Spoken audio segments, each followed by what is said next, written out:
இந்த பறவைங்கள்லாம் எப்படி கீழே விழுகாமல் தூங்குதுன்னு ஜேக்கப் அப்படிங்கிறவங்க கேட்டிருக்காங்க. இதுக்கு 3 விஷயம் ஹெல்ப் பண்ணுது. ஃபர்ஸ்ட், இந்த பறவைங்க கிளையில் உட்கார்றப்போ ஆட்டோமேட்டிக்காகவே அவங்களோட கிளாஸ், அதாவது கால் நகங்கள் இந்த கிளையை டைட்டாக பிடிச்சிக்கும்.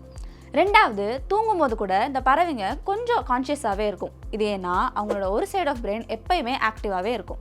மூணாவது, முக்கியமானது, மனுஷங்களான நமக்கு பேலன்ஸ் பண்ணுறதுக்கு காதில் வெஸ்டிபுலர் சிஸ்டம்னு ஒன்று இருக்குது. அதே தான் பறவைங்களுக்கும் இருக்குது. ஆனால் அது கூடவே ஸ்பெஷலாக ஒரு ஆர்கன் இருக்குது. அதுதான் லம்போசாக்ரல் ஆர்கன். இந்த ஆர்கன் பறவைங்களோட ஹிப் ரீஜனில் இருக்குது.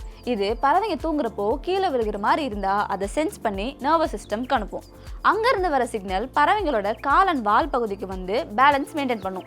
இப்படி தான் பறவைங்க கீழே விழுகாமல் தூங்க முடியுது. இன்னும் என்ன பார்த்துட்டு இருக்கீங்க? உங்கள் அடுத்த கேள்வியை ஆஸ்க் சிட்டியில் கமெண்ட் பண்ணுங்கள்.